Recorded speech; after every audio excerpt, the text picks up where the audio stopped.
Gaaf tokko nabii rabbiitii muka jala taa'aa ture salawaatu rabbi salaamu alayhi. Muka tokko jala taa'ee gaaddiseeffachaa ture.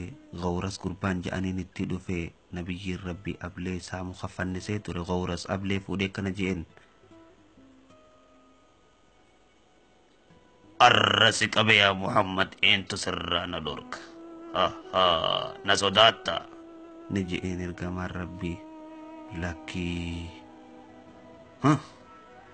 Eentu sirraa na dhorka dubo. Ergamaan rabbii Allah jeen. Sayfiin harka isaarraa buute. Nabiin sayfii fudhatee ol ka'ee jeen. Eentu sirraa na dhorka. Nam tokkollee. Ta'i nama irra khayrii sayfii fudhatee. Ni jeen ergamaan rabbii. Ragaa ni baataa rabbi malee rabbiin biraa jiraachuu dhabu. Lakkii garuu moo ragaan bahuu ammoo beellamaan siiseen kan nama si wajji wal loluu fi ifii fi si wajji wal lolle nama si wajji wal loluu wajjis hin dhufne karaa gadhiiseef. Kana kun kaan warra banii Qaynuqaa'i. Antalo maal barbaadde? Waan hin dhufeef naggata kiyya tokko jira kan hin dalagu mallaqa ho'i harkadheetti waa bituu barbaade abbaan dukkaana isa jira. Kunnoo gamana jiraa dhaquu dandeessa.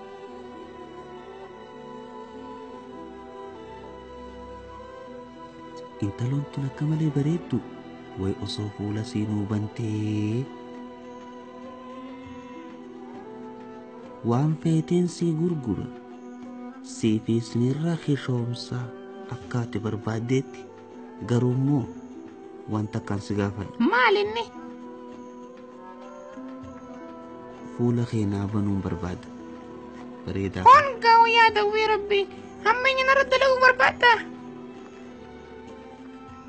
Numa barbaanna harkuu fuula keetii qofa garteeme nu hundinuu tanuma feena waan biraa miti. Bani fuula kee. Dukkaan akkanaa nama akkanaa malee hin jiru. Muslimtoonni eessa jiran? Hongaa wayyaa badana jisticha siin garsiisa humna muslimtoota. Baqadhu yaa intaloo. Dhugumatti daangaa keenya tarkaanfata dhaqa keenya obboleessa keenyaas ajjeesan gafarachuu barbaanna yaa ergamaa rabbii.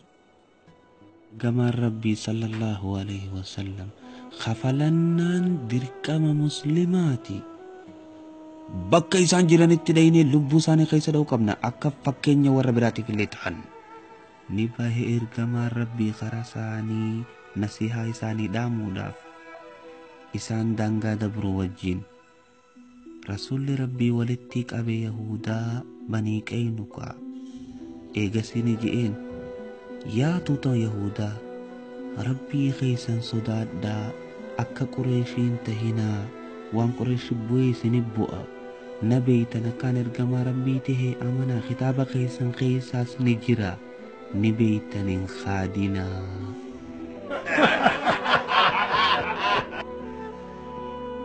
Yaa Muhammad nuti qawmii teetii miti isaanuma jecha gartee khadda'uu turteen kana deemii isaan hin khadda'i. Wallaahi yoo nuti siin lolle ni beeyta duboo akka isaanii hin tahin nuti hin qaanyawin.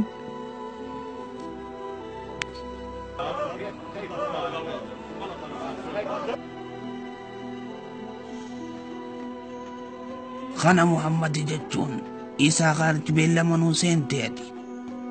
Mee eeysan nu dhuftee ati nagiya taate yaa Gawras lubbuu sirraa muruu qabnaati nu kayaante. Eenyu akka lubbuun isaa muramtuun ilaallamee as deema.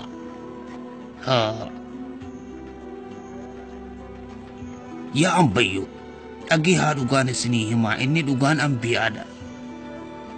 Makhluuqa ajaa'ibaa gartee kan rabbii keenya hin tahini isa eega. Hoggaanan sayfiitti fudhadhe sayfiin na harkaa buute.